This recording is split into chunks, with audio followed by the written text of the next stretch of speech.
में एनडीए के जीत के बाद फिर ईवीएम करवाना विपक्षी दल रोने लगे हैं। देखिए, हम क्या कहेंगे, आप लोग मीडिया के लोग हैं, आप लोग इसको प्रचारित कीजिए। सुप्रीम कोर्ट ने भी कहा, माननीय सुप्रीम कोर्ट के जज ने भी ऑब्जर्व किया कि भाई आप जीत जाइए तो ईवीएम में कुछ गड़बड़ी नहीं है, और जब हार जाइए तो ईवीएम में गड़बड़ी है। ये कैसी बात है? तो आप जब देश का सर्वोच्च संस्था सुप्रीम कोर्ट होता है, उसके जज लोग इस तरह से बोल रहे हैं और उसके बाद अगर कोई बोलते हैं तो उनके बात को तवज्जो क्या देना है? वो तो घटियारी काम करते हैं। कहने का मतलब है कि ठेठरई करते हैं वो, तो उनका ठेठरई का जवाब नहीं दिया जा सकता है। जनता समझे। सुप्रीम कोर्ट के लोग कहते हैं और हम भी कहते हैं, कर्नाटक में मान लीजिए कि जीत हो गई वहाँ, लेकिन ये झारखंड में आज जीत हो गई उनकी, तो यहाँ ईवीएम नहीं था खराब क्या? अब एनडीए के लोग तो कोई नहीं कह रहे हैं कि एनडीए तुम्हारे खराब था। तो इसी तरह से वो लोग तो थेट्रोलॉजी में विश्वास करते हैं और यही भ्रामक बात प्रचार कर करके वो जनता को भ्रमित करते हैं। उनके पास कोई इशू तो है नहीं। इशू तो नरेंद्र भाई मोदी जी के पास है, जो देश को आज 5वां आर्थिक व्यवस्था में ले आए हैं। 27 से 30 तक के वो तीसरा आर्थिक व्यवस्था भारत होने जा रहा है। 2047 में विश्व का श्रेष्ठतम आर्थिक व्यवस्था में हिंदुस्तान है। इस टारगेट से काम कर किया जा रहा है, लेकिन इन लोगों का काम है झूठ मूठ का। अभी का देखिए ना, पार्लियामेंट है 3 दिन से चलने नहीं दे रहे हैं। अरे भाई, संभल में क्या हुआ, बांग्लादेश में क्या हो रहा है, उस पर कार्रवाई हो रही है, चल रही है। फिर इसमें हल्ला करने की क्या ज़रूरत है? लेकिन इन लोगों का तो कोई मुद्दा नहीं है, सिर्फ और सिर्फ बेसलेस मुद्दा को लेकर के जनता को भ्रमित करने की बात करते हैं। इसीलिए महाराष्ट्र की बात कर रहे हैं। महाराष्ट्र में जो बात हुई है उस पर वो लोग कर रहे हैं कि ईवीएम में गड़बड़ी हुई है। सर, चिराग पासवान और आनंद मोहन में तल्खी हुई है। चिराग पासवान यहाँ नहीं आए चुनाव प्रचार में। देखिए, आनंद मोहन जी की ये व्यक्तिगत बात है।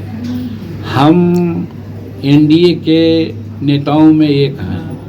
हम किसी भी आदमी के बारे में क्या कमी है, क्या बेसी है, हम नहीं कहना चाहते हैं। हम एज ए होल एनडीए के परफॉर्मेंस के बारे में कहना चाहते हैं। एनडीए का परफॉर्मेंस बिहार में सर्वोत्तम रहा। इसमें सबका योगदान रहा, चाहे चिराग पासवान हो, चाहे और कोई भी हो, हमारे उपेंद्र कुशवाहा जी हो, तो सबका रहा। इसमें किसी पर उंगली उठाना मैं समझता हूँ उचित नहीं है। अगर उठाई गई है उंगली तो उनका व्यक्तिगत मामला है कि उनकी पत्नी चुनाव लड़ रही थी पार्लियामेंट में। वो 3 बार बुलाए थे इनको और उनके लिए स्टेज वगैरह बना के तैयार रखे थे। अब 3 बार चिराग नहीं गए थे। इसका उनको दर्द छलका यहाँ वो कर रहे हैं, तो उसके चलते हम लोग ऐसा नहीं करेंगे। हाँ, नहीं गए, हम भी टेलीफोन करना चाहा, हमसे बात उन्होंने नहीं की, तो उससे क्या हो सकता है उनकी व्यवस्था हो, उसको हम अदरवाइज नहीं मानते हैं। हम मानते हैं कि जीत हुई, एनडीए की जीत हुई, इसमें सभी नेताओं का सहयोग है। आपका लगातार ट्वीट आ रहा है कि गया के लिए जो वादा किया वो हम पूरा कर रहे हैं। तो आप देख नहीं रहे का? यहाँ का वादा नहीं, राष्ट्रपति प्रधानमंत्री के सामने कहा था कि हमारी कड़ाही खाली है महोदय। एक गया को और बोध गया को कॉरिडोर बना देते हैं तो हमारी कड़ाही भर जाएगी। आज कड़ाही भर दिया उन्होंने। फिर अमृतसर कोलकाता एक्सप्रेस वे जा रही है, फिर बक्सर और वैशाली एक्सप्रेस जा रही है। क्रॉस रोड पड़ रहा है डोभी और बोधगया के बीच में। इसी के लिए गया को उन्होंने इंडस्ट्रियल हब बनाने की घोषणा कर दी है। इसके लिए प्रधानमंत्री को धन्यवाद देते हैं। फिर आपने अभी देखा कि भारत चट्टी सहित 2 जगहों में बीज इलेक्ट्रिक प्लांट लगा दिया गया, जिससे बहुत फ़ायदा है। फिर आपने देखा कि गांधी मैदान में 4 करोड़ समथिंग से उसका ब्यूटिफिकेशन की बात हो रही है।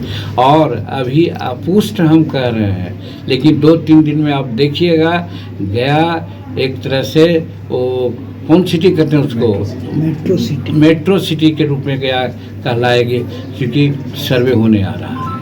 तो कहने का मतलब एक से एक बात तो हो ही रही है। और फिर हम लगे हुए हैं, गया से दार्जिलिंग तक रेलवे की लगभग हो गई है 426 करोड़ का।